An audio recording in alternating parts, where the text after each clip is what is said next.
Pero tenemos la ventaja nosotros, güey.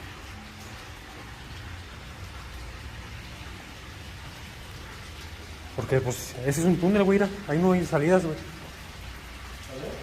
O sea, para que un güey salga y... Vehículo caca.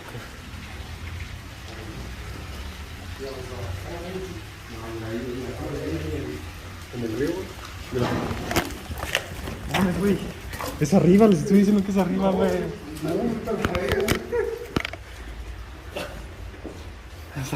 Es arriba, güey.